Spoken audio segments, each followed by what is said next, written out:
Shalom, this is Onia. We're back again today for more of the analysis of what I've done so far on my work on the scriptures, specifically for my Reconstructed Bible project.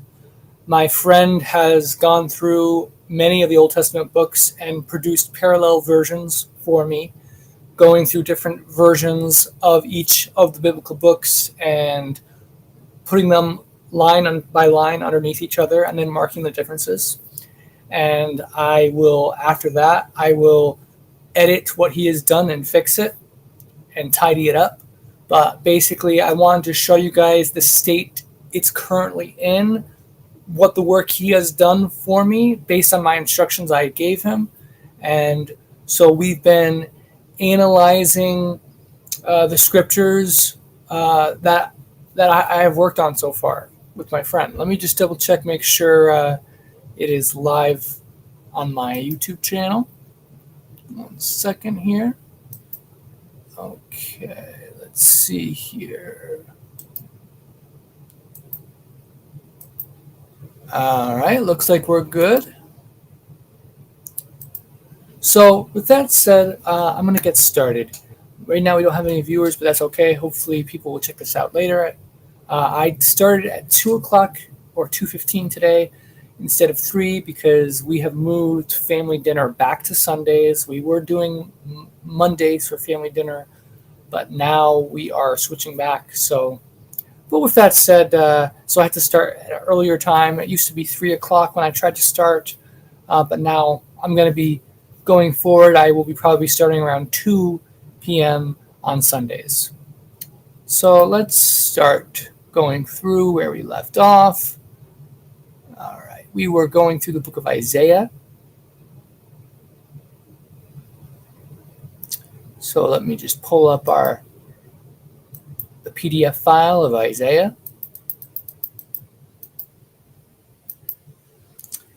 And from where we left off, let's see here. 1 second.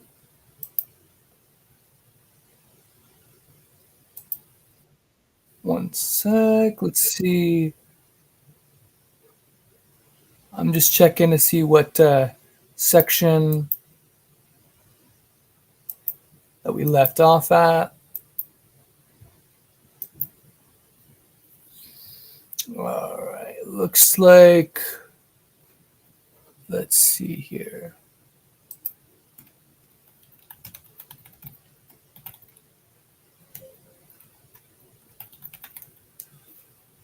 All right.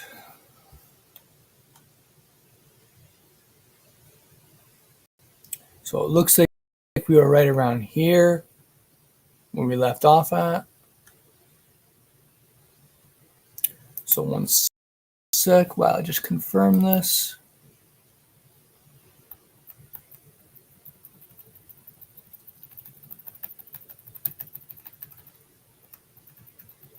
Okay, yeah, so right around 22, yeah, we left off there. All right, so let's get started. Okay, so we will try to go through these variants quicker than last time. We kind of went a little bit slow last time, so we'll do our best to go through at a quicker pace. Right away, once again, we see these type of things are the singular in the Hebrew versus the plural in the Septuagint. That's the classic Septuagint plural singular of the Hebrew. So let's see.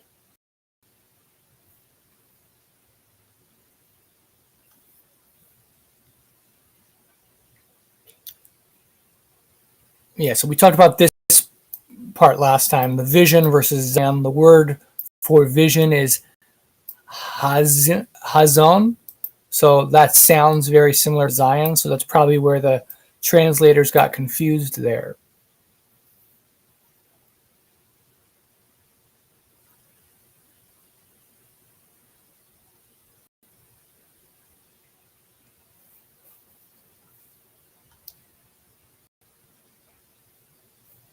Yeah, so we definitely did this chapter So we're going to go to chapter 23. All right. So the Septuagint interprets Tarshish as referring to Carthage, the city of Carthage. So that's an interpretive translation. Similarly, we have Zidon being interpreted in the Septuagint as Phoenicia. Again, this is not suggesting a different Hebrew text. It's just a identification. We do that often in the English translations. And another example where we see this is like, so for in the Old Testament, in the Hebrew, it says for Egypt, Mitzrayim.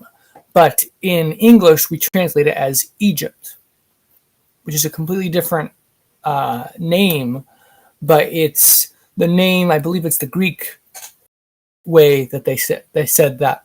So these are identifications. Okay.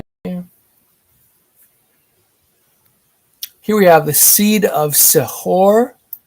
They are translating Sihor as merchants in the Septuagint.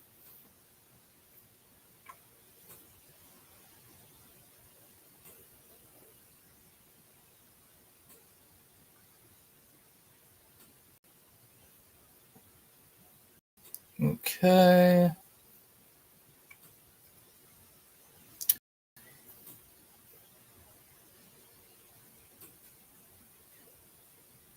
Let's see here.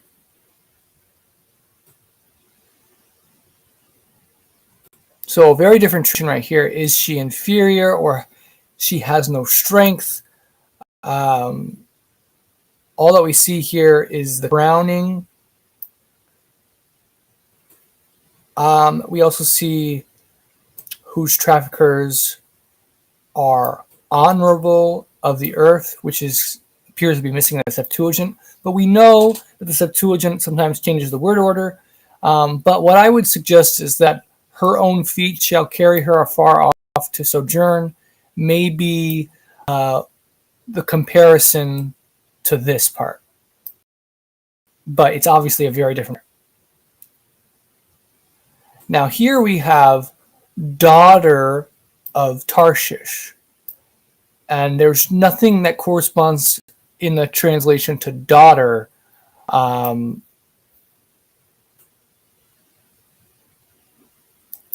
So definitely something going on there. Might be a slightly different Hebrew reading. But we'll notice the different order. Carthage, which we saw earlier is identical with Tarshish, is way over here. And then we have no more. So no more. Strength. Strength, it's not clear if strength corresponds with prevails or if stretched out corresponds with prevails. But the Septuagint seems to be translating more loosely in this section. We saw also earlier in the book of Isaiah, kingdoms was translated as kings in the Septuagint for some reason. And then the Septuagint says Lord of Hosts, whereas the Hebrew of the Dead Sea Scrolls and Masoretic text just says Lord. And this is also one that we've seen where the Hebrew word Canaan can also mean the word merchant. However, the fact that we are talking about a Phoenician area may suggest Canaan is the correct meaning. Here's an interesting thing. It says, O thou oppressed virgin, daughter of Zidon. They translate this very different in the Septuagint as to insult and injure.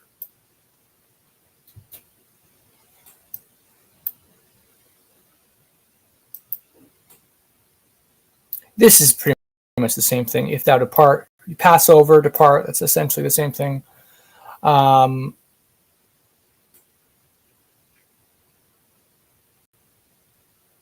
see here. Now here's a much longer section in the Hebrew. Founded it for them that dwell in the wilderness. They set up his towers. They raised up the palaces for them. palaces thereof, he brought it to ruin.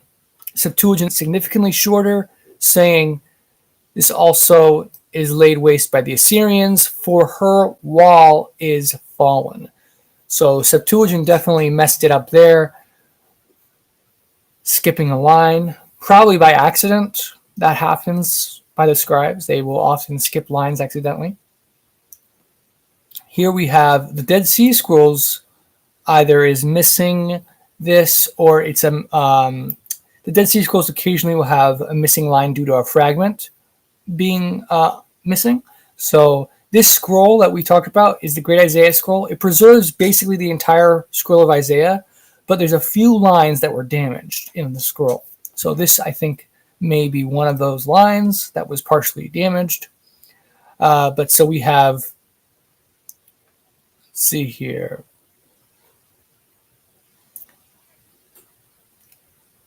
Septuagint adds, as the time of a man, and it shall come to pass. So this is something called a dittography. Scholars call this a dittography, where basically it appears that the text has two different readings incorporated into the text. So the Septuagint includes the reading from the Hebrew, but then this appears to be the same exact reading, a variant of this. So I would suggest that most likely the original Septuagint reading is this, as the time of a man, and that the later scribes added the Hebrew reading into the text. So now we have both readings as if it's the same, as if it's the entire text of the Septuagint. So again, I would suggest the Septuagint original text was just this. Okay.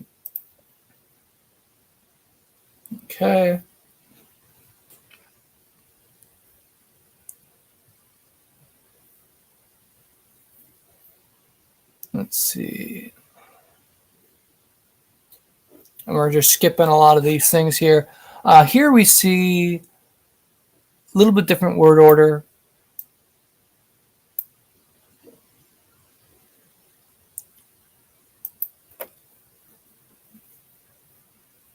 Okay. So then we have the Septuagint says, for a covenant memorial before the Lord. The Hebrew doesn't say anything close to that. It just says durable clothing. And the Septuagint also says right here, to eat. The Hebrew says to eat sufficiently, but the Septuagint says to eat and drink and be filled. So kind of just filling it up a little bit. But this is the main part that differs. Durable clothing versus covenant memorial before the Lord. So definitely Septuagint seems to be adding stuff here, particularly before the Lord seems to be added. Covenant and memorial probably is their interpretive translation of these Hebrew words right here. Durable suggests ongoing, so that might be corresponding to memorial. But I would check the Hebrew words there to see what's going on. But we have seen that Isaiah often translates earth as world in the Septuagint. Okay, so these are meaning the same basic thing, so it's pretty much evident that it's the same Hebrew text. Okay, yeah, so all this right here is basically the same Hebrew text. Here we have a little bit extra Septuagint. The earth shall be utterly spoiled. For the mouth of the Lord has spoken these things. So let's see here. So we have the land or the earth be utterly emptied, and it shall be utterly spoiled. The Septuagint simply re-mentions the noun earth. Now there was a principle amongst scholars, and I actually tend to agree with this principle, that it's for ambiguity reasons. So basically, when the subject or noun is mentioned, and then later on in the same verse or the next verse, it's implicit in one version and it's explicit in another version, more likely the explicit version is an altered reading to explain or clarify. So the original text probably is the less clear one, That's ambiguous. The land shall be utterly emptied, and it shall be utterly spoiled. A scribe wanted people to know what it is talking about. Some people might, when they read this, think that it's talking about something else. Something else is being utterly spoiled. But the scribe adds the earth to tell you that it's talking about the same thing, the land. That's going to be utterly spoiled, not something else. And I would have to check the Hebrew here, but it is interesting to say the mouth of the Lord has spoken these things. Typically, the Septuagint shies away from that type of thing, like physical descriptions of God. So that could actually be in the Hebrew, the mouth of. I'd have to look into that. Let's see here. So here we have the earth mourns, fading away. The world languishes, fading away.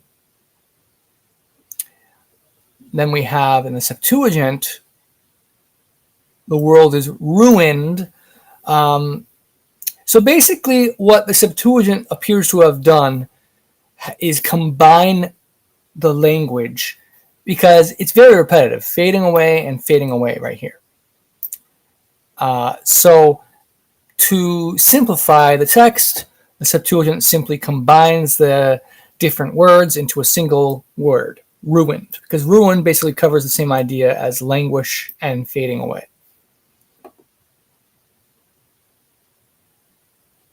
The earth also is defiled under the inhabitants thereof. Now, the Septuagint this time does not mention the noun. So that, like we said, that probably is the more correct reading because it's more ambiguous. So she, or the earth, because earth is considered feminine in Hebrew, so she, referring to the earth. Okay. Now we have a reverse thing here. Laws is plural in Hebrew, Septuagint singular. But then in the very next clause, singular for ordinance, and then plural in the Septuagint, ordinances. So it's kind of comical when the Septuagint and the Hebrew switch at the same time.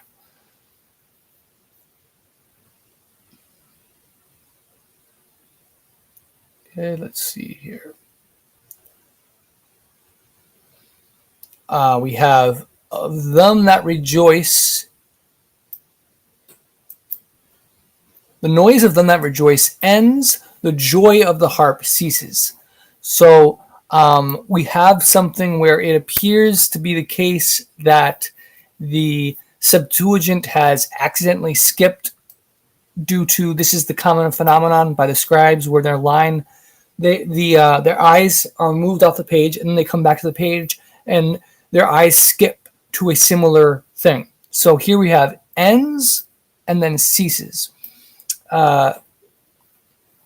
So it appears that the scribe accidentally skipped all this entire thing. So this should be in the Hebrew. This should be in the original text. The Septuagint messed that up.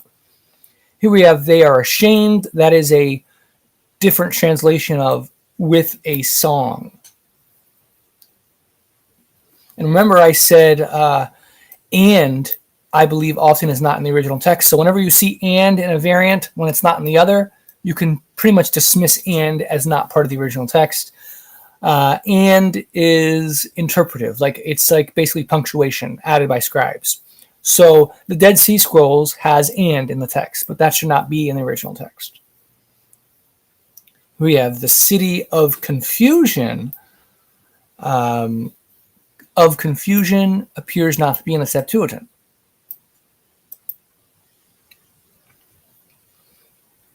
Okay, let's see. Now, my friend marked shut up as a variant, but it's not because here we have shut right here. So he made a mistake there. Shut is not a variant. The variant is where it says his house, whereas here it just says every house. And we'll notice the placement of every is different in the Septuagint. So all or every is way at the beginning of the sentence in the Septuagint, but in the Hebrew it's like in the middle of the verse. So what we talked about before is that word order it differs before the translation. So when you translate, it can often be translated in different word order. So in the actual Hebrew text, all probably is in the middle of the sentence, and whether, depending how you interpret it, if it's part of the first sentence or clause or the next clause, that will determine where you place it in the word order. So that's why we see it way over here in the Septuagint, but way over here in the Hebrew. Okay, then we have in the streets versus everywhere. In the streets appears to be the more accurate because it's more specific, so it's more likely to be the correct reading. All joy, because it'd be unlikely for a scribe to change everywhere to say only in the streets. Because the scribe's probably thinking, well, why would they only be crying in the streets? Wouldn't they be crying also in the house too? So they probably changed it to say everywhere for that reason. We have all the mirth of the land has ceased, versus Hebrew just says all joy is darkened. But in the very next part, it says the mirth of the land is gone. So it is possible that the Septuagint, again, they messed up by looking at the next part, and they basically wrote it twice. And if you look, has ceased, all the mirth of the land has departed. Ceased sounds similar to departed rather than darkened. So it looks like almost the Septuagint made a mistake and basically copied the second part twice and missed the first part. Then we have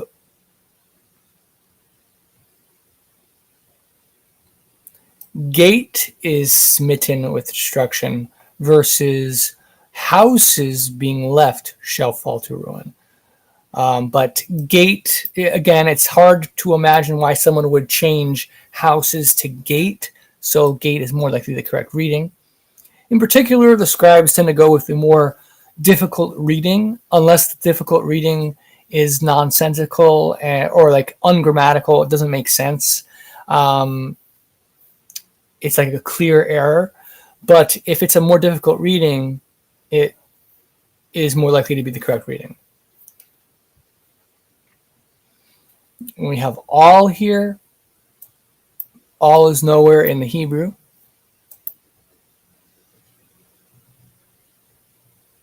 Then we have, okay, so they shall lift up their voice. So the question is, who is they? They, here in the Septuagint, it says being left. So it looks like it's talking about a remnant of some kind in the Septuagint anyway.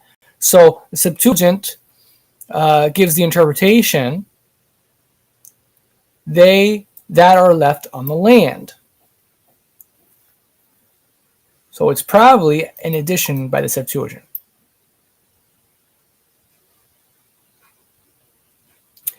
Now my friend marked this as not as a variant, but right here we see C is in the text. So C is not a variant.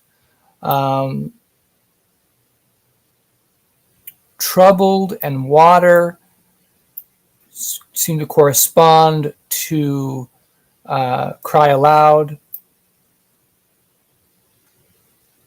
Okay, let's continue here.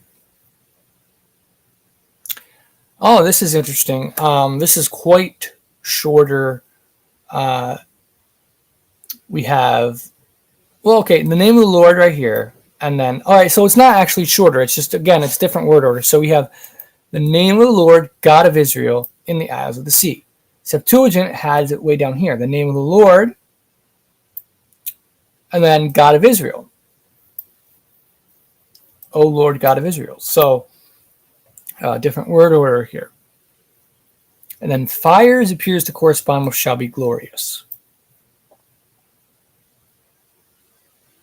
Songs compared to wonderful things. Different translation there.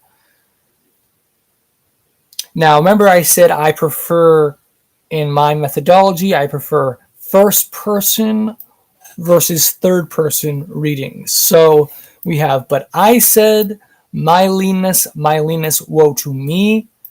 The Septuagint says, they shall say, and then they don't say my leanness. So that's interesting. They completely remove that. And then if you take a look, the Hebrew looks to be a lot longer. So it says, the treacherous dealers have dealt treacherously. Yea, the treacherous dealers have dealt very treacherously. So it repeats it twice. So we can imagine that the Septuagint simply combined the two into a single one. So, but what they have it read as is despisers is a translation of treacherous dealers. That despise the law, dealt treacherously. So for some reason, they're translating dealt treacherously as despise the law. I would have to look at the Hebrew there, but they are taking it says it twice, or it repeats it, and they're just reducing it to a single time and then translating it a bit differently. Again, so the singular in Hebrew is you or thee, and then the plural is you in the Septuagint. Here we have, shall come to pass, he who flees from the noise of the fear shall fall into the pit. Septuagint just says from the fear. Again, most likely, this looks like a Hebrew idiom, so the Septuagint simply simplifies it. So the noise of is the more correct reading. On high versus in heaven. The one thing that I like about the heaven reading is that it is a corresponding to earth, but more likely on high is the correct reading. Let's see. And then the Septuagint appears to have just consolidated this into a single reading, like we said. Okay. Then we have, once again, an issue due to the different word order. So we know in Hebrew, verb comes first, and then noun comes after. So in the Hebrew, the noun actually is way over here. In the Septuagint, they translate it, instead of part of this sentence, they translate it as part of the next sentence. So that's why we see it way over here. So the earth shall reel to and fro like a drunkard, versus it says it reels as a drunkard and one oppressed with wine. I think this is just a different translation of this right here. Let's see.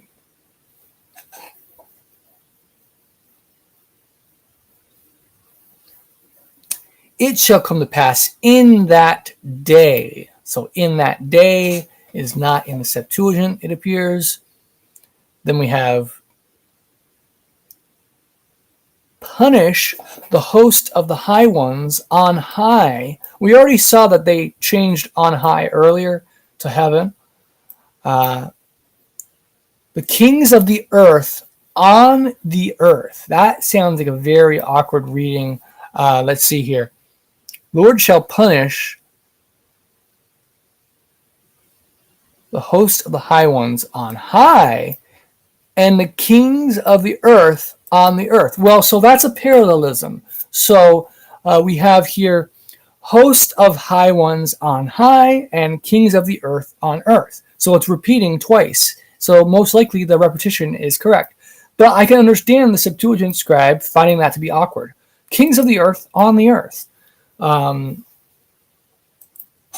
So the Septuagint is simplifying the text here.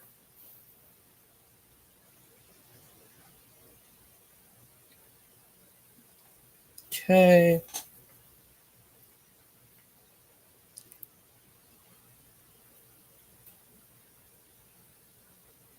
Days versus generations, but basically means the same thing. Here we have moon versus brick. Now I know actually the reason for this. So the word Lebanah can mean moon, but it can also mean brick. I'm pretty sure that's the Hebrew word. Let's double check that to make sure. So that's chapter 24 of Isaiah.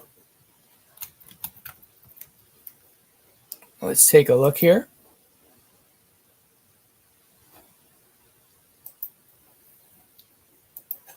Okay.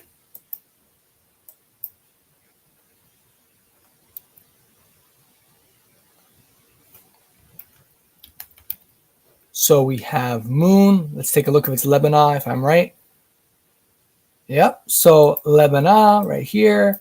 And so it's translated as moon. We'll click it and we'll see, okay, moon meaning white, because the word for white it can refer to the moon. But then we have, if we go here, we'll take a look. To be white also can mean brick,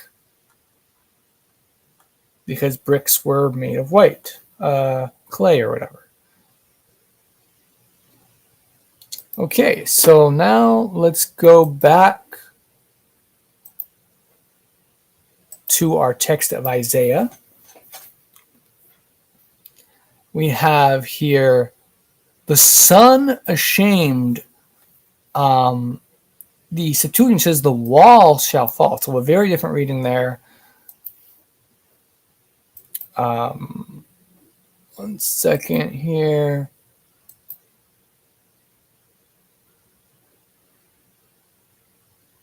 Oh, and the reason for that is in the Hebrew text, the word for sun is not the normal word for sun. The normal word for sun is shamesh, but in this particular verse, it's a different word entirely. It's chama right here.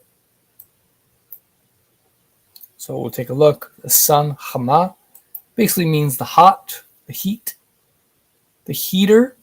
They're calling the sun by the name the heater. The heater. So it's a more poetic name for the sun, poetically for the sun itself, but it literally means heat. And we'll take a look right here.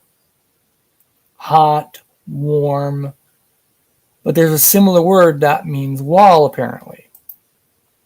So Septuagint translated it as wall. Okay, now we go back to Isaiah.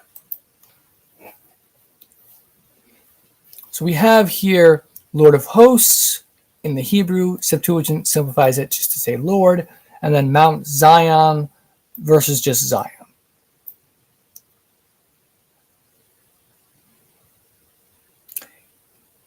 Okay.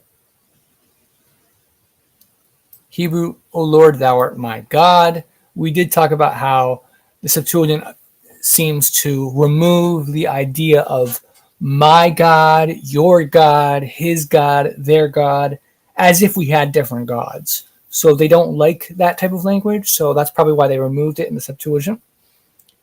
And then we have, so the word for truth is amet. And then, so be it is amen. So it's a slightly different variant of the Hebrew there.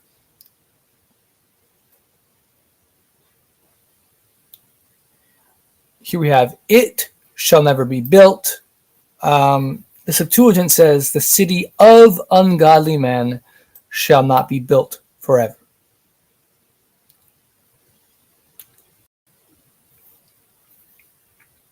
Let's see here.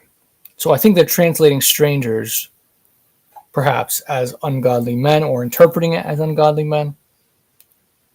And this is interesting. Strong is being translated as poor. Terrible nations translated as injured men. Injured corresponding to terrible. Then we have fear versus bless. So again, very different translations there. For thou hast been a strength to the poor. Lowly city, okay.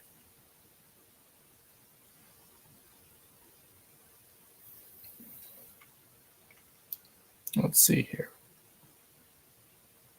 Storm is being translated as wicked, the wicked ones. I'm curious why that is. That is verse 4 of chapter 25. Let me take a look at that in the Hebrew Blue Letter Bible. Let's take a look. Storm.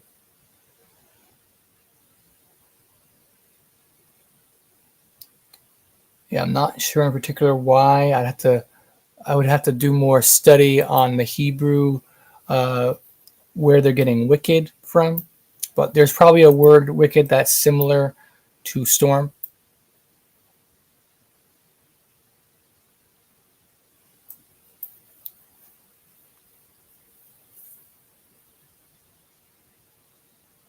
Hold on. I might have looked at the wrong instance of storm.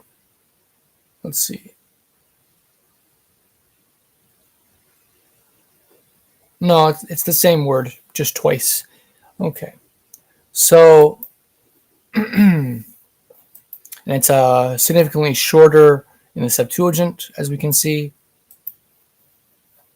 Thou shalt bring down the noise of strangers as the heat in a dry place, the heat with the shadow of a cloud, the branch of terrible ones. Okay, so terrible ones, they're corresponding with ungodly men.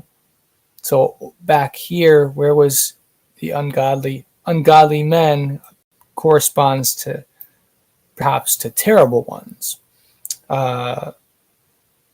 Shall be brought low. Septuagint has faint-hearted men thirsting in Zion by reason of ungodly men to whom thou didst deliver us. So yeah, it's very different. But it is also very repetitive in the Hebrew text, so the Septuagint was probably just trying to condense it significantly. We have here a feast of fat things, a feast of wines on the lees, of fat things full of marrow, of wines on the lees well refined. The Septuagint just says, they shall drink gladness, they shall drink wine. And then they shall anoint themselves with ointment.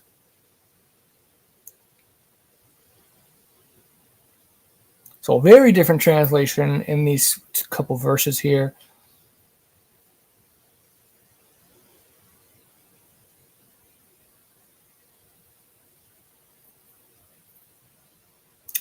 Interesting difference here. The Hebrew says, he will swallow up death in victory. The Septuagint says, death has prevailed and swallowed up, saying death is the one that swallows and prevails. That's in the Septuagint. Hebrew says death is conquered. So very different reading here. But the context seems to indicate that death is the one that's being destroyed, because the Lord God will wipe away tears from all faces.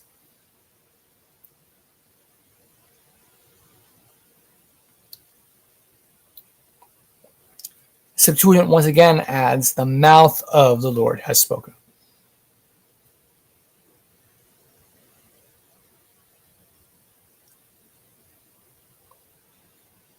Let's see. Here we have the hand of the Lord versus God. So hand of the Lord is more likely the correct reading. Then the Septuagint very often will change names of countries into, it'll add the word the country of or the land of. So the Septuagint is simply clarifying that it's not talking about the actual man, the ancient person named Moab, but the land of Moab.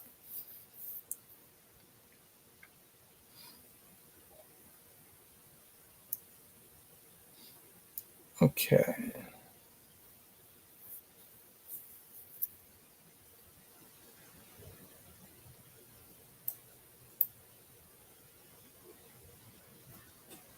Now, it's possible when it says there and the Septuagint says his, the actual Hebrew might say his, and there it might be the translation of the King James Version. Because remember, English translators sometimes do the same thing as Septuagint does. Sometimes English translators will translate it as plural, when it's singular. So that's something to keep in mind, that sometimes that does happen.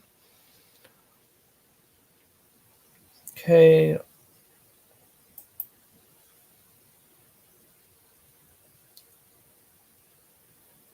Now, here it says, bring to the ground, to the dust. This seems to be a very similar idea. So the Septuagint just simply figured to the dust wasn't necessary because the idea was conveyed by saying to the ground. Here we have a strong city. Again, the Septuagint often will change, well, no, not necessarily Septuagint, but whichever reading changes first person, I tend to go with the one that keeps first person. So we'll go with the Hebrew, we have.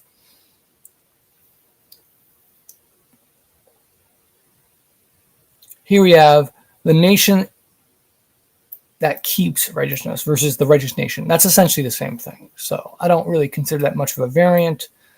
Okay,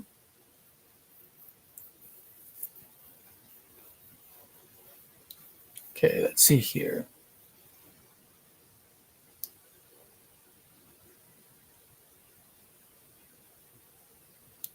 Mind is stayed. It appears to be not in the Septuagint.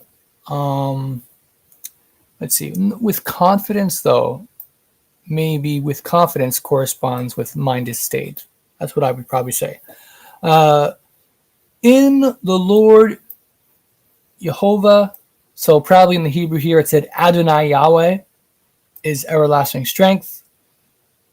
The great eternal God is how they translate it. Eternal being everlasting. Strength probably is corresponding to great. And then God is just their simplified version of Lord Yahweh.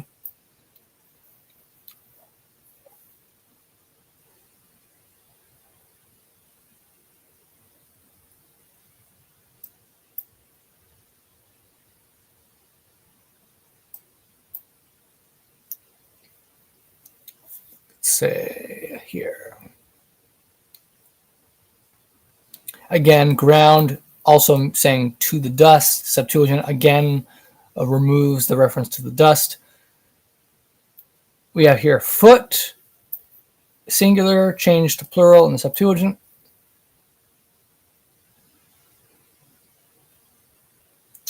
Meek and lowly.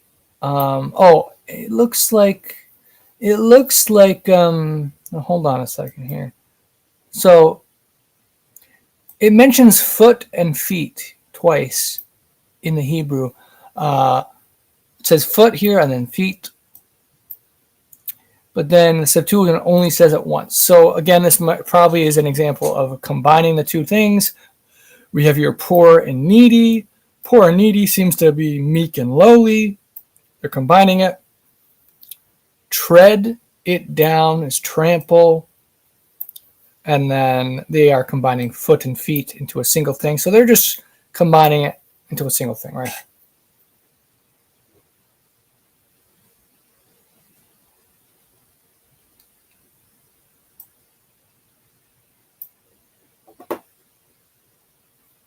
Okay. Then we have personal language versus third person language in the Septuagint. The way of the godly is also prepared. The way of the Lord is judgment. But in the Hebrew, it says, thou most upright dost weigh the path of the just. Yea, in the way of thy judgments, O Lord. So the personal language is probably more authentic. Have we waited for thee? And in fact, the Septuagint corroborates that in the context, it is second person is more accurate because it says, we have hoped in thy name. So, okay. And then the Dead Sea Scrolls, interesting, says your law instead of the remembrance of thee. So your memorial versus your law. Here we have this waited for thee. The desire of the soul is to thy name. They combine waiting and the desire of soul into a single thing hoped in. That type of condensing is very secondary. So we would go with a longer reading. With my soul versus with which our soul. Again, Septuagint is pluralizing. Have I desired thee in the night?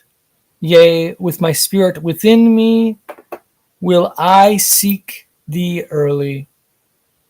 For when thy judgments are in the earth. Okay, so a Septuagint adds, "O God." I believe that was added by the Septuagint because in the context we know that it's talking to God, so it doesn't need to mention it. The Septuagint is adding it, appears just for clarification purposes, but we don't need that clarification. It's again, we go with the ambiguous reading when the clarification is not needed. The clarification is only added by scribes because they think some people could be confused. But the original ambiguity is perfectly fine. Here we have, when thy judgments are in the earth, the inhabitants of the world will learn righteousness. This says in the Septuagint, thy commandments are a light on the earth. Learn righteousness, ye that dwell on the earth. So that's a very interesting variant, the light on the earth. I would have to look into that, why that is. We do see there's a lot less text in the Septuagint, so maybe one of these places is similar to the word for light. Again, I would have to look into that more. Okay, let's see here.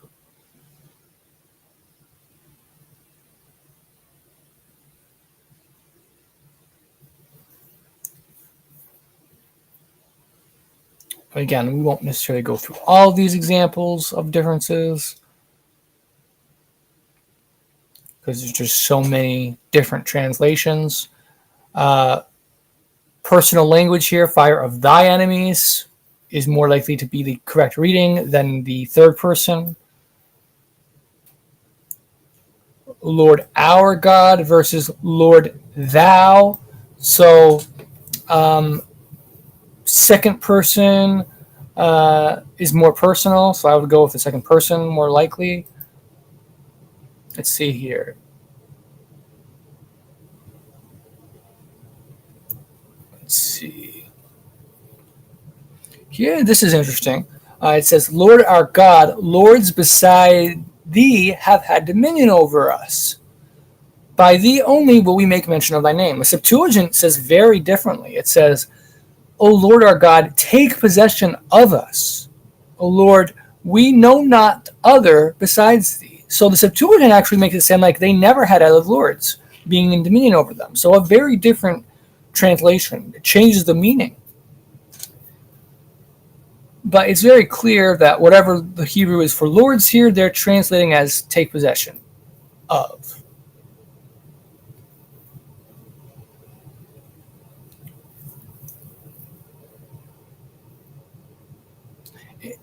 Interesting, it says deceased in the Hebrew. The Septuagint translates it as neither shall physicians. So I don't know what is going on there in terms of the Hebrew.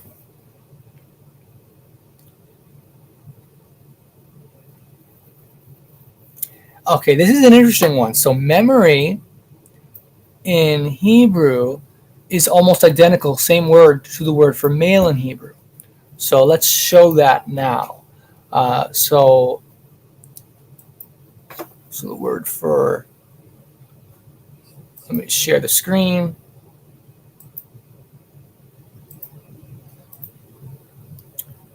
Okay, so male.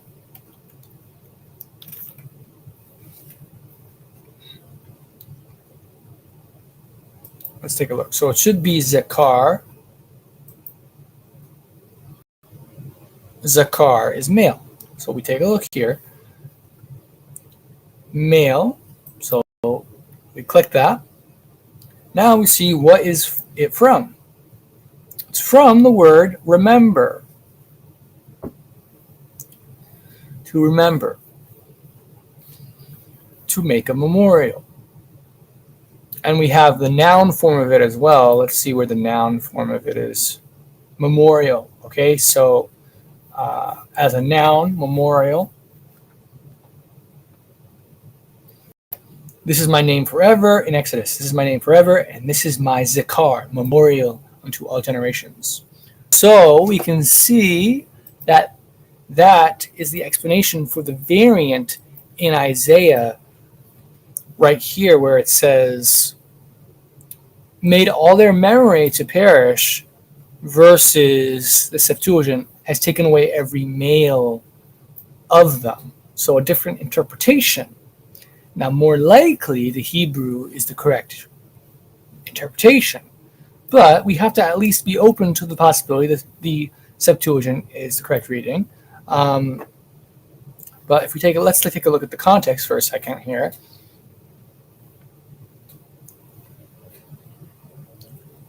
Who is he destroying?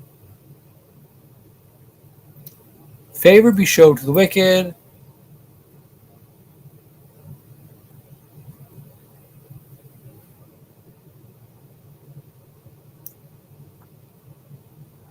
Now, this is interesting. This could explain why there's a different reading in the Septuagint right here, back earlier. Let favor be showed to the wicked. That sounds weird. So the Septuagint translates it, for the ungodly one is put down. No one will not learn righteousness on the earth. No one who will not learn righteousness on the earth shall be able to do the truth. But yeah, the Hebrew makes it sound like, let's do good things to the wicked, so that he will learn righteousness.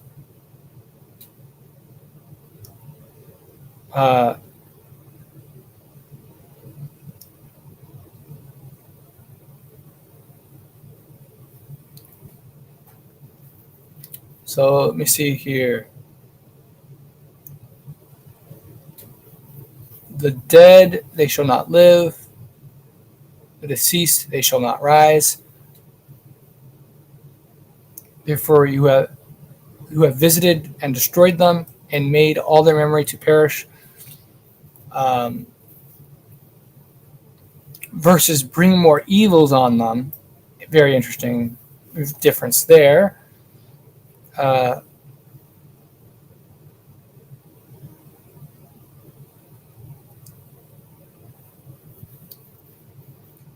Septuagint down here, they visited versus I remembered thee. Now, I did say I prefer often the first person, so I'd have to consider that reading. And then thy chastening was to us with small affliction, versus they poured out a prayer of thy chastening, when thy chastening was on them. Okay.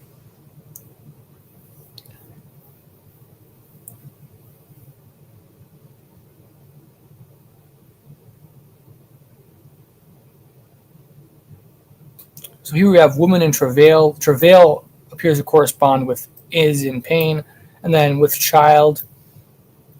This is just combining the concepts. So the Hebrew seems to be the more authentic reading. Septuagint is just condensing the translation. And then we have little bit of a different word order. O Lord in the Hebrew is considered as part of the prior verse 17, but in the Septuagint, it's considered part of verse 18.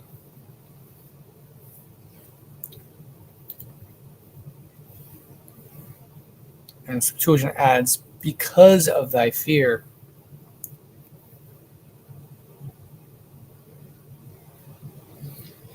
Okay.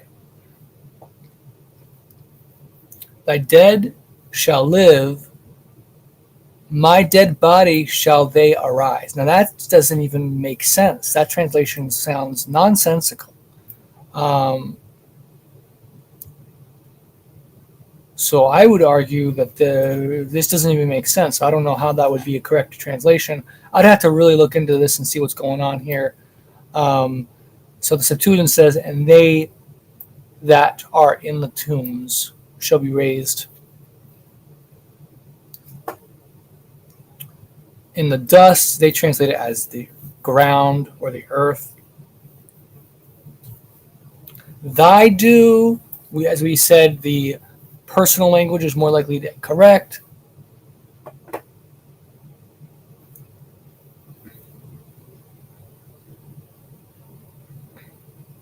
Let's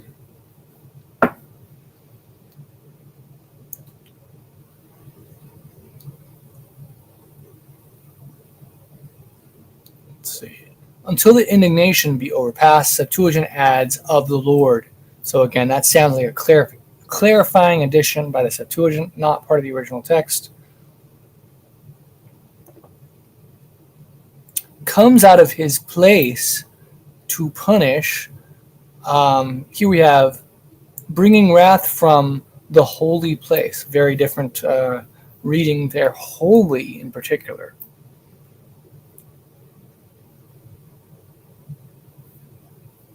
For their iniquity is not in the Septuagint.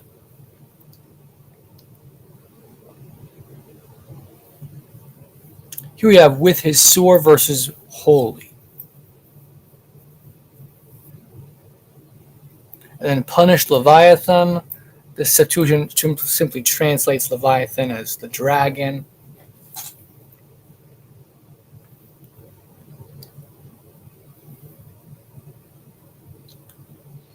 He shall slay the dragon that is in the sea.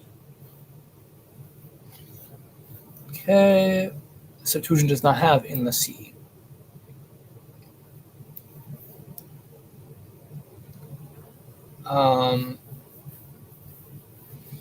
Now this is interesting because again I typically go against readings that are more explicit when there's an ambiguity that is more likely to be correct. So right here it says, "I the Lord do keep it, I will water it every moment, lest it be hurt.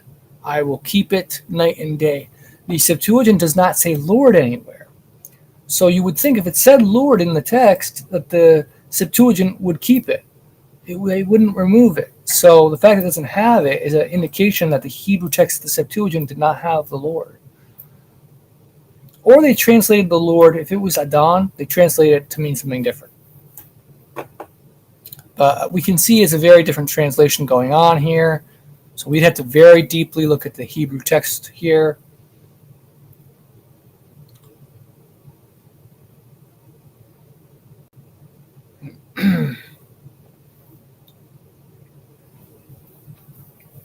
Then we have fury is not in me versus there is no woman that has not taken hold of it. So again, a very different reading there.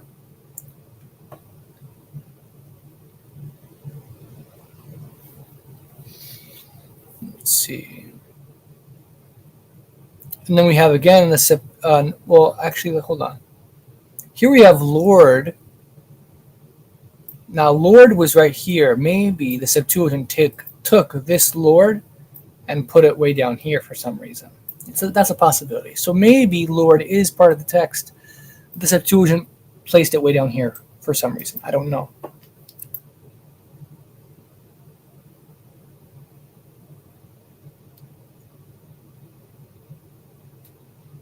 Okay.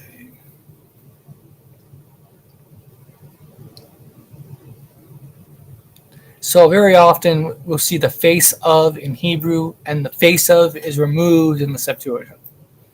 So we do not have the face of in the Septuagint. Here we have, or is he slain according to the slaughter of them that are slain by him? The Septuagint found that repetitive and just said, shall he thus be slain? It's hard to imagine why the Hebrew would make this into this very long thing. slain according to the slaughter of them that are slain by him.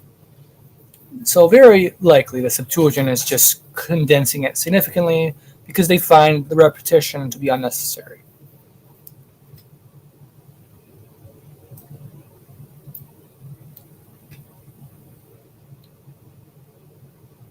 Here we have wind versus spirit. The Hebrew word for wind and spirit is the same word, ruach.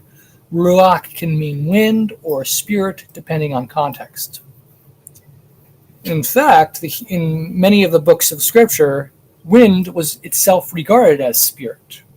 The wind itself is a spirit. So then we have in the day of the east wind. Again, very different translation going on here. In my official version that I will do, I will make sense of everything, explaining why they're there, why these variants are there, to the best of my abilities. There might be some cases where I cannot reconstruct what the Hebrew difference is, but overall I will do my best to line everything up properly.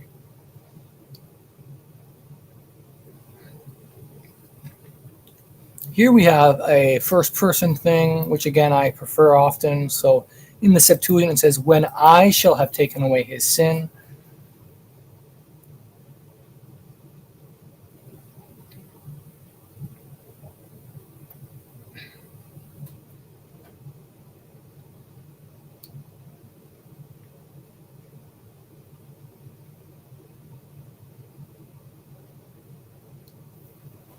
Let's see here.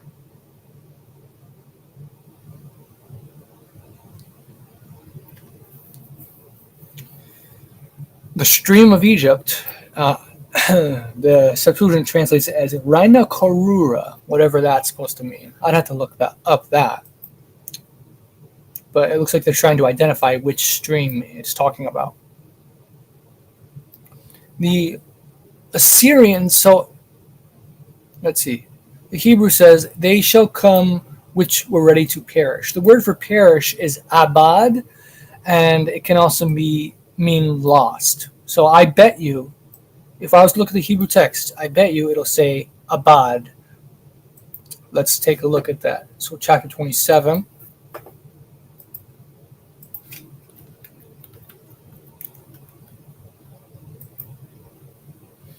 Okay. So the very end here, we have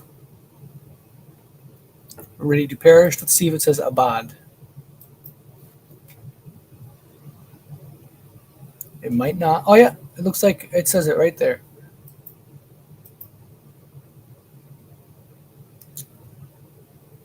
Abadim. They which were ready to perish, the Abadim, which can easily be understood to be the lost ones or the perished ones, the lost ones. So we'll take a look at this word, abad. We're going to see it can mean lose or lost. So that's why the Septuagint translates it as lost ones.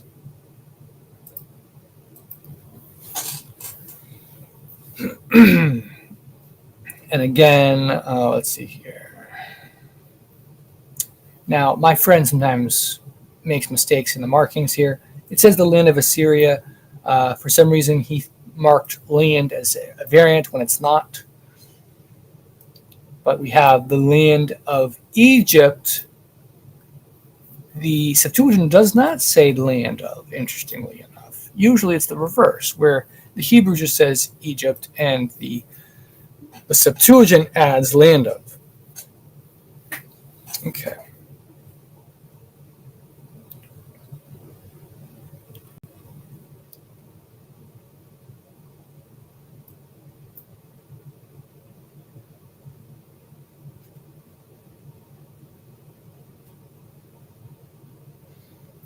Okay. We'll skip some of this here.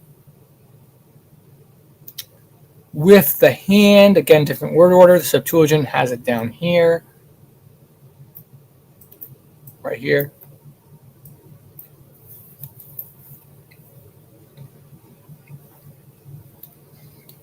Um,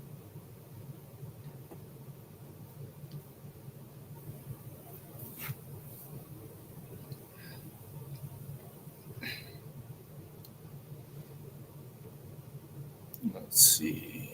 His people versus the people. So his is more personal. So that's more the correct reading.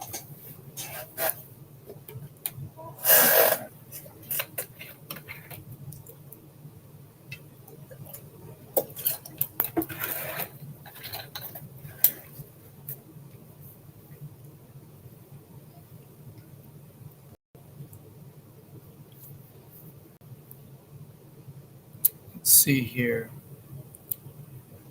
So the language here. Oh yeah, my friend forgot to add the Dead Sea Scroll reading for the third line right here for in verse 7. But so as you can see, the Hebrew is very explicit in terms of drunkenness language. The Septuagint kind of cleans it up a little bit. So more likely the more explicit, grotesque descriptions of the Hebrew are the correct reading.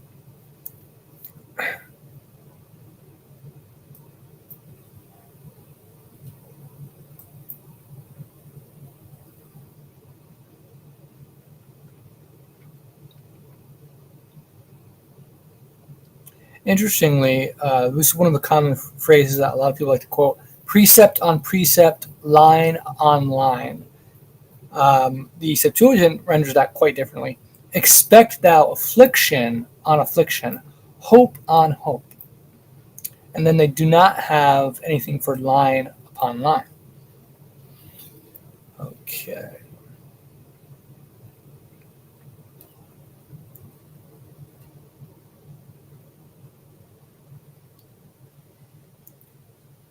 Then it corroborates precept on precept. So precept appears to go with affliction. Now, hold on. Precept on precept. What was it back here? Oh, it says it twice. Okay. So, okay, now I know what's going on. So precept on precept is affliction on affliction, but it says it twice.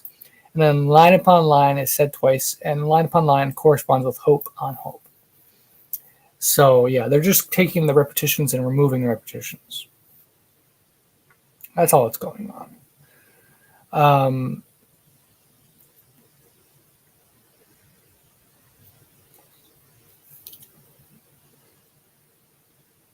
Here we have Hades with his Sheol, hell, but again, it's just going to be Sheol, not actual hell in the traditional interpretation of hell.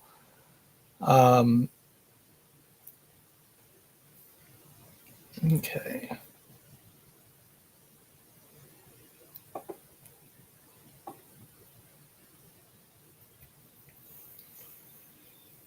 Okay.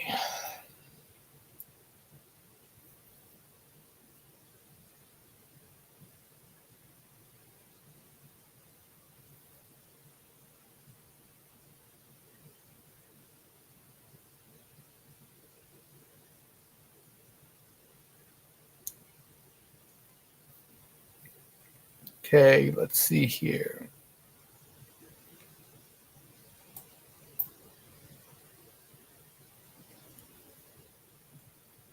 Mount Peratzim. Interesting. They translate in the Septuagint as ungodly. Not sure why they translate that. The Peratz means to break through or broken forth. So maybe they think broken ones is ungodly people.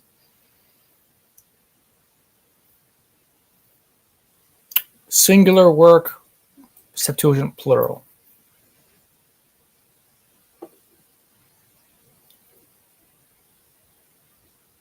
Let's see.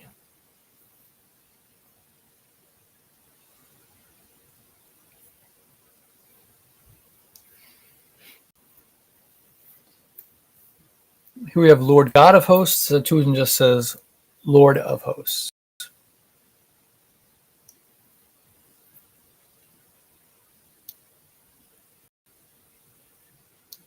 Okay.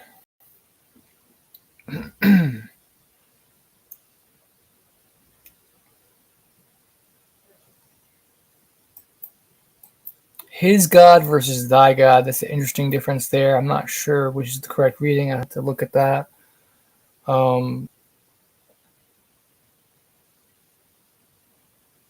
Different interpretation of whether in the Septuagint it's part of the prior verse, in the Hebrew it's part of the next verse. And we have here a first person. I will not be wroth with you. Hebrew says, he will not.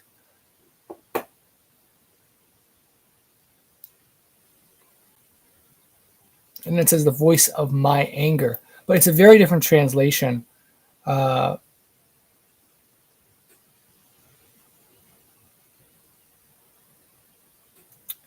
it looks like my friend messed this up as well because the way it's worded doesn't make sense.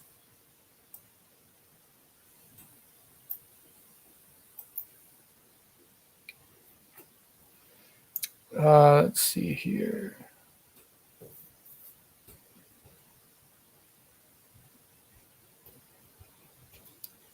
Here is, let them kill sacrifices. The Septuagint says, eat ye, for ye shall eat with Moab.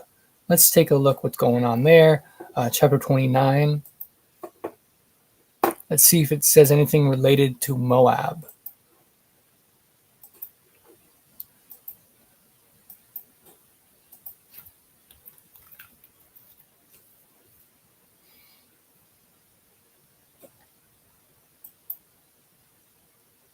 In which section was it? At the end of verse 1. Let them kill sacrifices.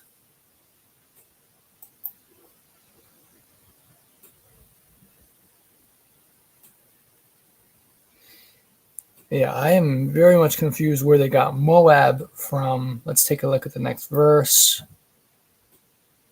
I'm not seeing anything with Moab, so it's very confusing where they're getting this from, this concept of Moab.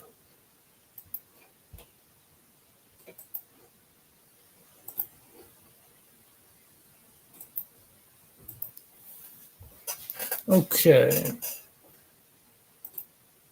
Here we have, I will camp against thee round about in the Septuagint like David. Interesting variant there.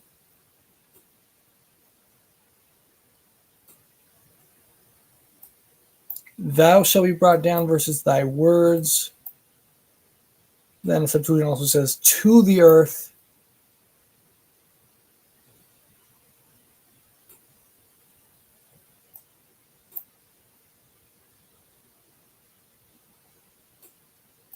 Thy speech shall be low out of the dust. The Septuagint doesn't even have anything corresponding to that.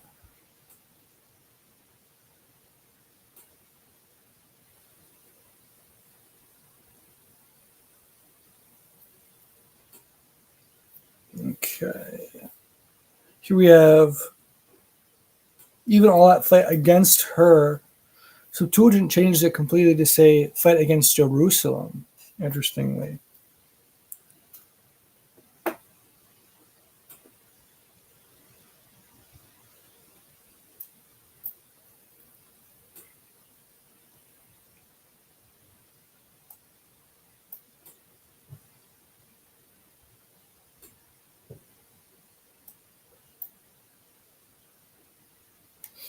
Okay.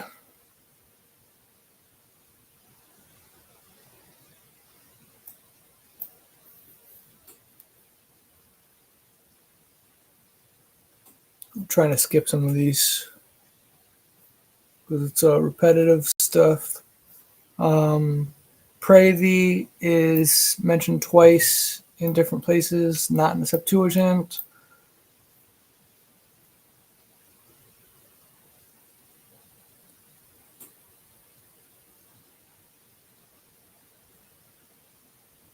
It looks like, I had to look into this, but it looks like it's saying Septuagint and Dead Sea Scrolls has this reading, and the Masoretic doesn't. As for me,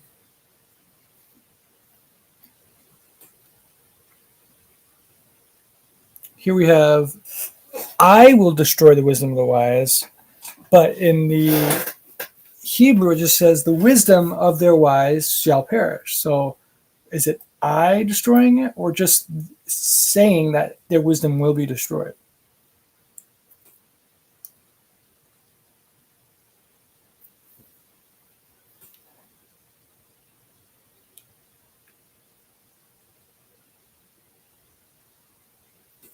Okay.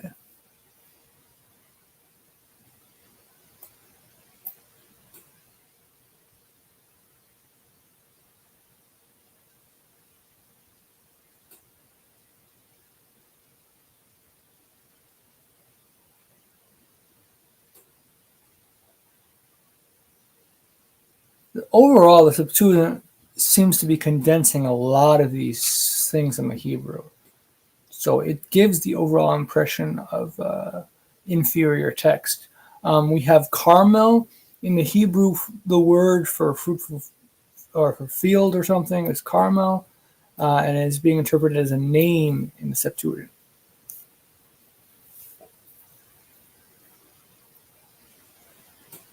Here we have the poor among men shall rejoice in the Holy One of Israel. Septuagint says, they that had no hope among men shall be filled with joy, but it doesn't say Holy One of Israel. So that's a very interesting difference. You would think that if it's in the text, that the Septuagint wouldn't remove it. So it's very weird why it doesn't say that. But maybe they made a mistake, the scribe made a mistake or something.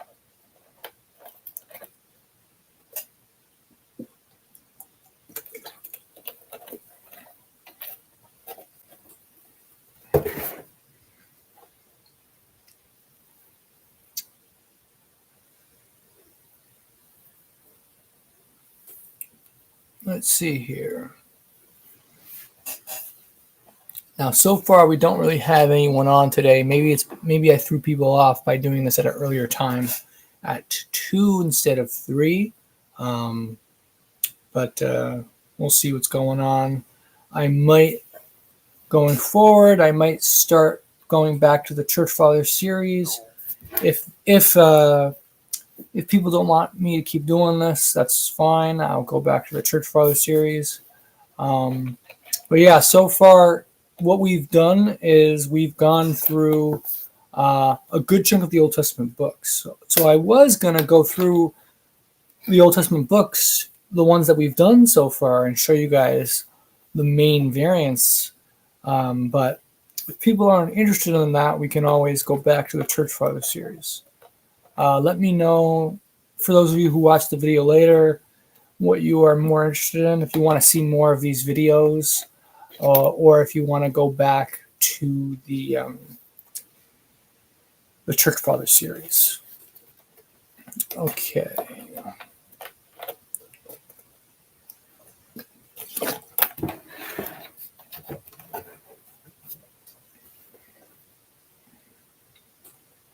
Here we have, they that murmured shall learn doctrine, and the stammering tongue shall learn to speak peace. So that's kind of an interesting variant, not in the Hebrew. Maybe that's an authentic reading right there.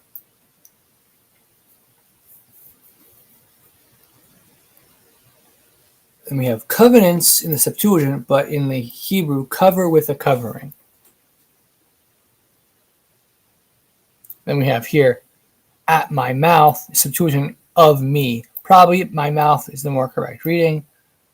It's an idiom, Hebrew idiom. Here we have trust in the shadow of Egypt is being translated interpretively as protected by the Egyptians.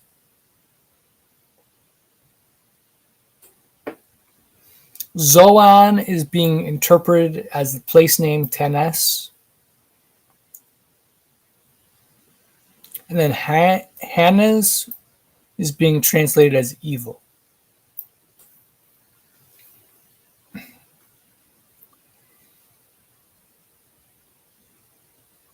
Okay. In the land of trouble.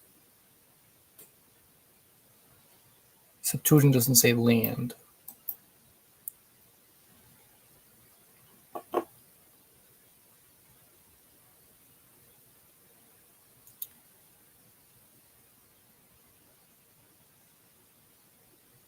So here we have wealth on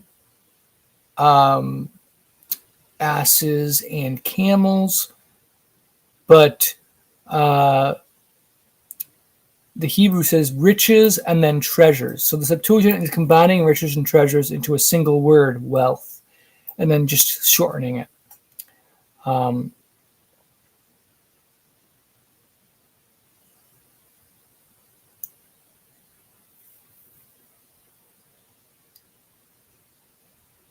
Then this says, have I cried? The Septuagint says, tell them. So again, first person I tend to prefer.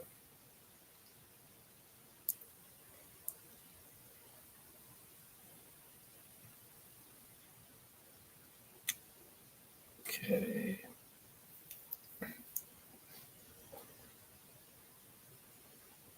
Here we have, which say to the seers, see not, and to the prophets, prophesy not to us. Interesting, the Septuagint has not to us, and that kind of corresponds more with like the parallelism, prophesy not to us and see not to us. Although see not to us wouldn't make sense. So maybe the Hebrew is correct, see not. But because the Septuagint translated it differently, report not, they thought it should also say to us.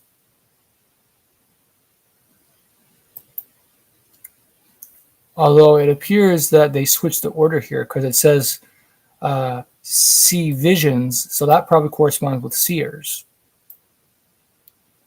And prophets corresponds with right here. So switching of order, looks like.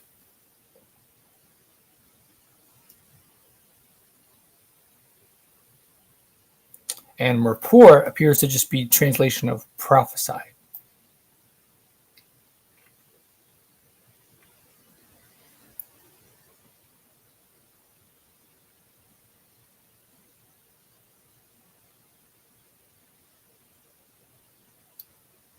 Okay.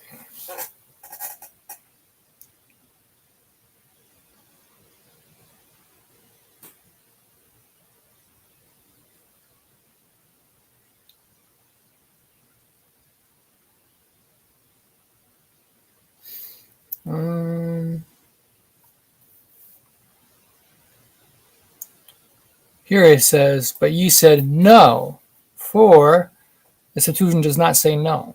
So that's an interesting variant there.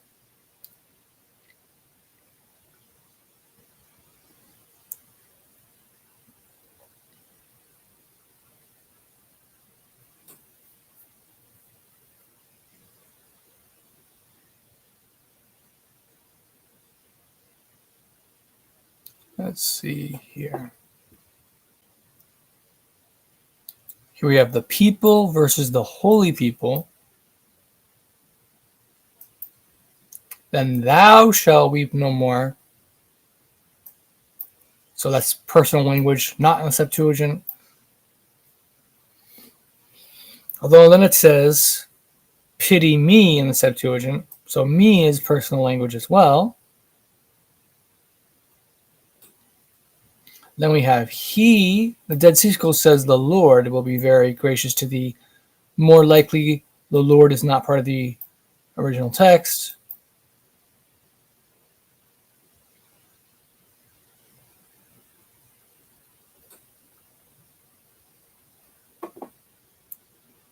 Let's see here.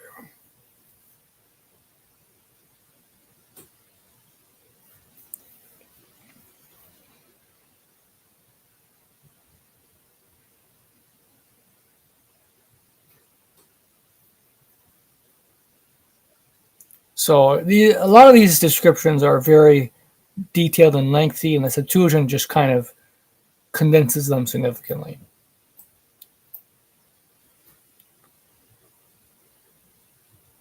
Here we have, the light of the sun shall be sevenfold, as the light of 7 days. Interesting. The Septuagint does not have that.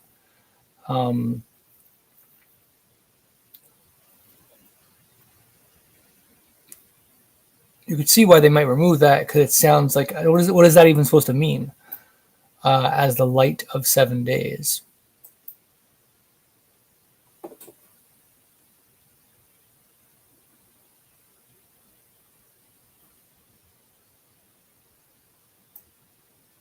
Maybe it means the amount of energy in one day times 7. That's sevenfold. Their wound versus thy wound.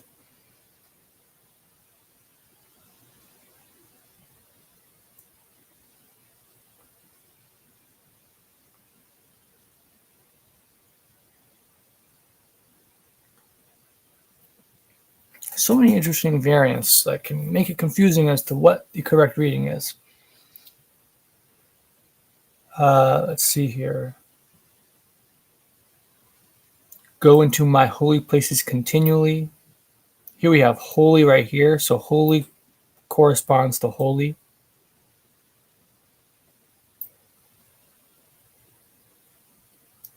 Have a song probably corresponds with rejoice.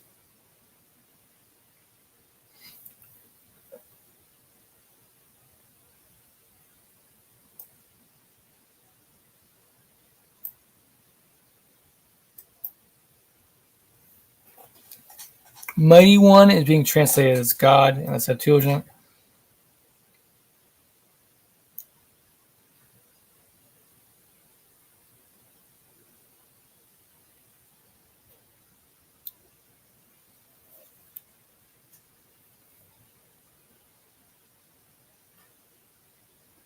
So here we have, which the Lord shall lay on him. Again, the Septuagint does not say Lord again. So, again, you would think that if it said Lord in the text, that the Septuagint would keep Lord. So that's very confusing. Tophet is being translated as, looks like maybe required or something.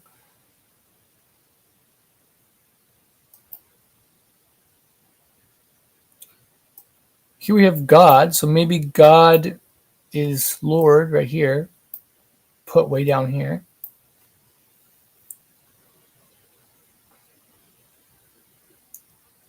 Breath of the Lord versus the wrath of the Lord.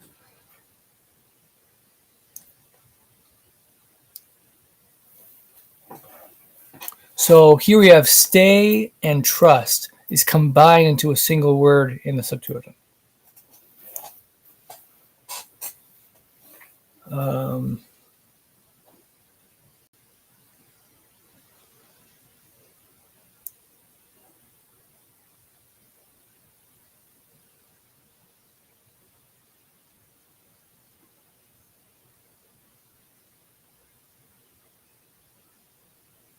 He that helps shall fall, and he that is holpen shall fall down. That's an older English word. He that is helped.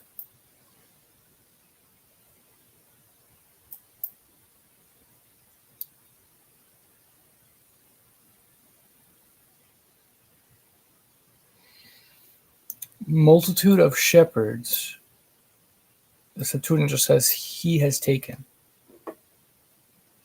And then it says, until the mountains are filled with his voice.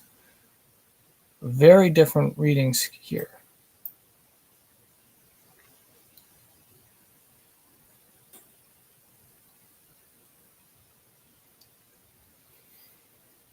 I will probably end soon. I'm probably only going to do 2 hours. I'm actually feeling very exhausted physically.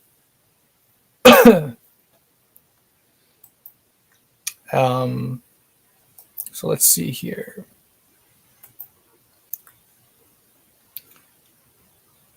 We have every man versus men.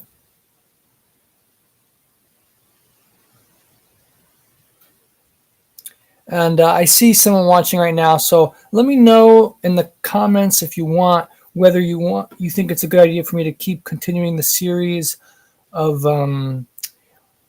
going through the Reconstructed Bible thing, or if you want me to go back to the Church Father series next week, because I'm considering going back to the Church Father series instead of showing the rest of what I have finished for the Reconstructed Bible project.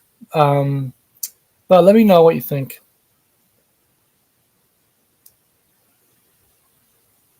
Here we have, which your own hands have made to you a sin. The Septuagint takes away the personal language, which their hands made. So the reading of the Hebrew is more likely to be correct because it's more personal. And again, his is more personal than the.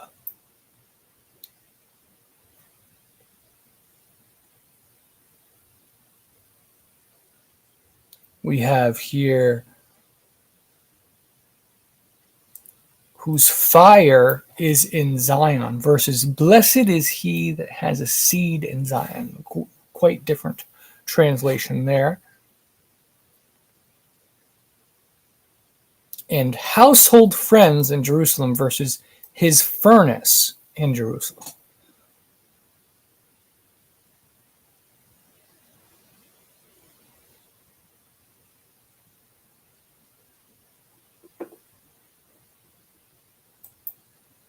Let's see, someone left a comment. Scott says, this is my first time here. Okay, shalom. So I am working on a special version of the Bible that I call the Reconstructed Bible Project. And that is basically a new translation of the Bible. And I'm doing an edition where, first of all, I will compare the variants and the readings between the different versions. So right here, what you're seeing is the first line is the Masoretic text. Taken in this is a preliminary draft that one of my friends helped me produce based on my instructions that I gave him. And so the first line is the King James Version, which is a pretty good translation of the Masoretic text. The second line is the Brenton translation of the Greek Septuagint of the Old Testament. The third line in Book of Isaiah, which we're going through right now, is the Dead Sea Scroll, Gray Isaiah Scroll. Depending which book it is, there'll be different lines from different witnesses. And for each book, I'm lining up the variants. And I have to clean up what my friend has done and line things up better, correct some of his mistakes, things like that. And then eventually I'm going to actually translate all this myself. This is just a preliminary thing using translations we already have to get kind of an idea.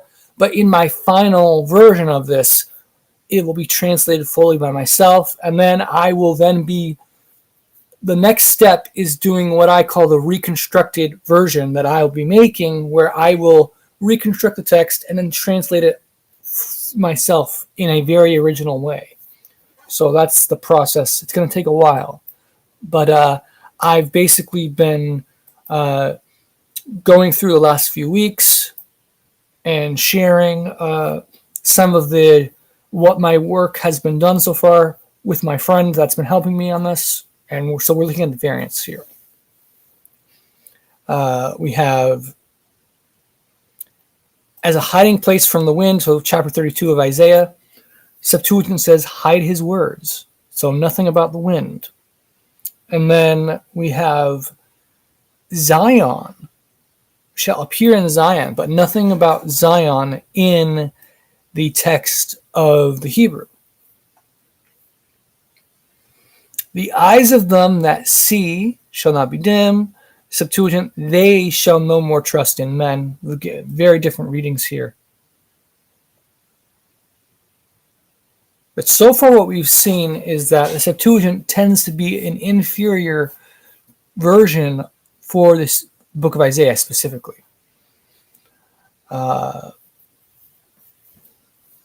Let's see.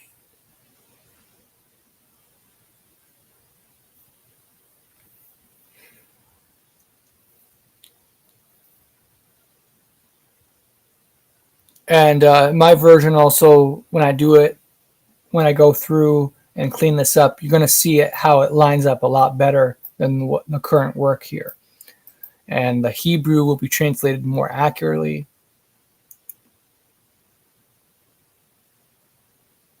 Okay.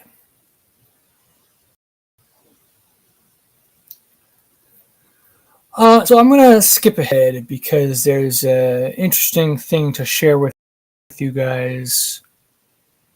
Well, like I said, I'm going to step around 4 o'clock, so that's in like 8 more minutes.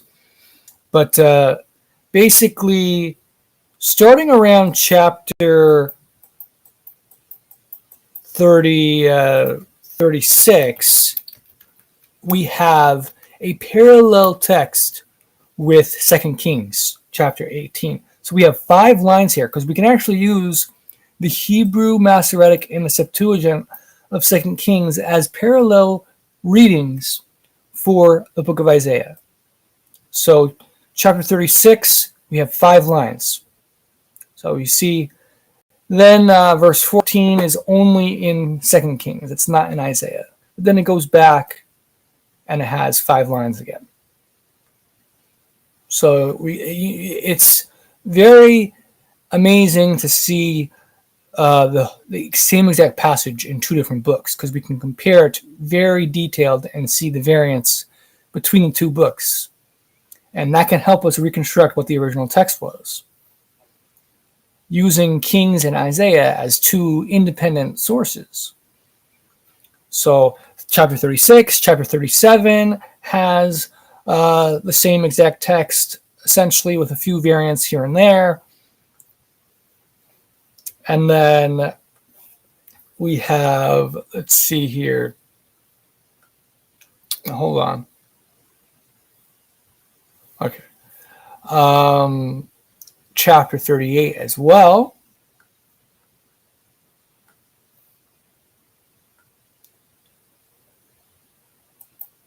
Chapter 38 has the same text in both Isaiah and Kings. But take a look at this. 2 Kings has a couple verses not in Isaiah. Again, then 2 Kings again has stuff not in Isaiah. Then we have something in Isaiah. No, I think my friend messed that part up. I'll have to double check that. Sometimes my friend messes this up. But here, now, this part is only in Isaiah, and it's not in 2 Kings. A few verses. So from like 12, verse 12, all the way to the end of the chapter. Then, starting with the next chapter, chapter 39 of Isaiah, and 2 Kings chapter 20, it's in both books.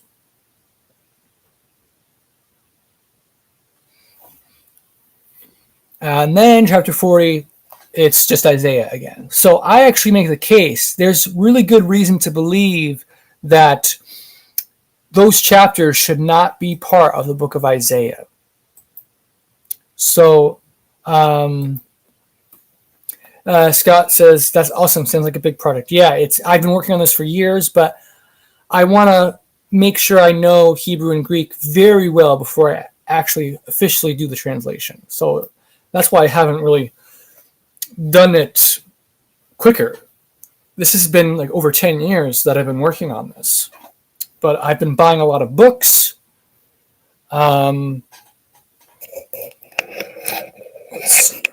You can see I have a lot of books from my library, for my studies. I also have the Logos thing, Bible software. But yeah, so now I want to show you guys the evidence. We're going to end it here after I show you guys the evidence that the chapters 36 to 39 should not be in the book of Isaiah, that they were added from 2 Kings, and that 2 Kings got them from another book of Isaiah. On this channel, we talk about how there are other books that should be part of the Bible, such as the book of Enoch and book of Jubilees and things like that. In my view, the Bible had a lot more books of scripture originally. So there was another book of Isaiah that also existed that was by Isaiah. And so I'm not saying these chapters are not by Isaiah, but that they simply were not part of this original book of Isaiah that we have in the Bible. It was part of a different book of Isaiah that also existed. But so let's take a look. Let me pull it up. Let's see. So when we remove chapters 36 to 39, watch this. So here is from Bible Gateway, chapter 40. Now look what it says. This was after chapter 39, where it's talking about Hezekiah, and it's very random, okay? Now all of a sudden it starts chapter 40. It says, "Comfort, yes, comfort my people, says your God. Speak comfort to Jerusalem and cry out to her, that her warfare is ended. Her iniquity is pardoned, for she has received from the Lord's hand double for all her sins." So the question is, what warfare is it talking about? It's very confusing. What warfare is being referred to? Then it says, "The voice of one crying in the wilderness, prepare the way of the Lord. Make straight in the desert a highway for our God. Every valley shall be exalted, every mountain and hill brought low. The crooked places shall be made straight, rough places smooth. The glory of the Lord shall be revealed. All flesh shall see it together, for the mouth of the Lord has spoken." The voice said, "Cry out." And he said, "What shall I cry?" All flesh is grass, all its loveliness is like the flower of the field. Okay. The word of our God stands forever. O Zion, you who bring good tidings, get up into the high mountain, O Jerusalem, you who bring good tidings. The Lord God shall come with a strong hand. His arm shall rule for him. Okay, so this is often interpreted, especially in the New Testament, as a prophecy of the Messiah. But guess what? There is evidence that this is referring to something a little bit different. So watch. If we remove chapters 36 to 39 and combine that passage with the earlier section of Isaiah, it flows very well. So watch. So talking about war, right? So God will deliver Jerusalem. Lord of hosts will come down to fight for Mount Zion and for its hill. The Lord of hosts will defend Jerusalem. He will preserve it. Assyria shall fall by the sword, not of man. A sword not of mankind shall devour him. A king will reign in righteousness. Princes will rule of justice. Okay. No, the foolish person will no longer be called generous. Okay, let's keep going down. Now watch. Justice will dwell in the wilderness. Now it's talking about the wilderness. Woe to you who plunder, though you have not been plundered. You who deal treacherously, though you have not dealt treacherously, though they have not dealt treacherously with you. When you cease plundering, you will be plundered. When you make an end of dealing treacherously, they will deal treacherously with you. The Lord is exalted, for he dwells on high. He has filled Zion with justice and righteousness.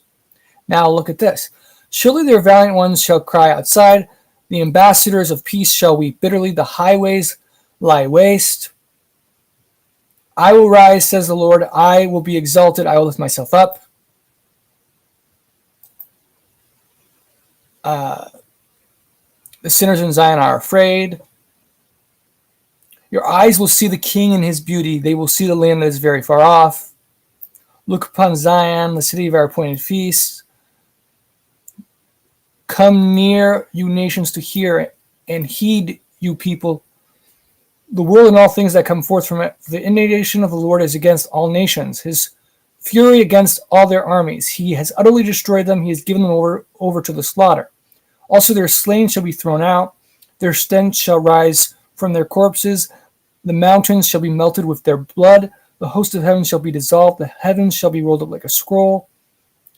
My sword shall be bathed in heaven. Indeed, it shall come down on Edom, on the people of my curse for judgment. The sword of the Lord is filled with blood. So this is talking about war, the day of the Lord's vengeance. Then look, the future glory of Zion. The wilderness and the wasteland shall be glad for them. The desert shall rejoice and blossom as the rose. It shall blossom abundantly and rejoice, even with joy and singing. The glory of Lebanon shall be given to it, the excellence of Carmel and Sharon. They shall see the glory of the Lord. Then it says, the eyes of the blind shall be open, and the ears of the deaf shall be unstopped. The lame shall leap like a deer. The tongue of the dumb shall sing. The waters shall burst forth in the wilderness, and streams in the desert. The parched ground shall become a pool. The thirsty land springs of water.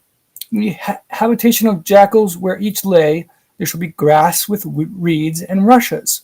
A highway shall be there, and a road, and it shall be called the highway of holiness. The unclean shall not pass over it, but it is for others. Whoever walks the road, although a fool, shall not go astray. No lion shall be there, nor shall any ravenous beast go up on it. It shall not be found there, but the redeemed shall walk there. The ransom of the Lord shall return and come to Zion with singing, with everlasting joy on their heads. They shall obtain joy and gladness, and sorrow and sighing shall flee away. When you remove chapters 36 to 39, what follows directly after is where it says this, the voice of one crying in the wilderness, prepare the way of the Lord. Make straight in the desert a highway for our God. Every valley shall be exalted, every mountain and hill brought low. The crooked places shall be made straight, the rough places smooth. The glory of the Lord shall be revealed, and all flesh shall see it together. For the mouth of the Lord has spoken. Cry out. What shall I cry? All flesh is grass. The grass withers, the flower fades, but the word of our God stands forever. And then let's see.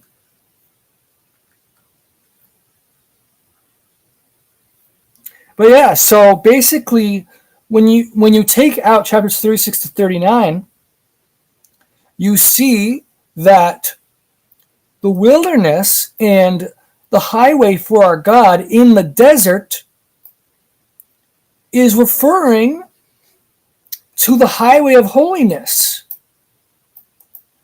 And that's in the desert. It says it's in the desert right here. The wilderness, the wasteland. So it's very clearly connected right here. Wilderness, the desert. So amazingly, when you take chapters 36 to 39 out and restore the original context, chapter 40 is a direct continuation. It directly continues what chapter 35 is talking about. And it says right here, in the habitation of jackals, there shall be grass with reeds and rushes. And then it says, talks about grass again. So it's very much connected. But I'll stop here, guys, because I'm tired and I've been exhausted this last week. I'm doing something personal in my spiritual walk, and it's been exhausting. So I'm going to end it here. I'll see you guys next week. I'm not sure if I'm going to continue with this series. So what I've been doing is the Church Father series. This is part 4 of the Reconstructed Bible Project update.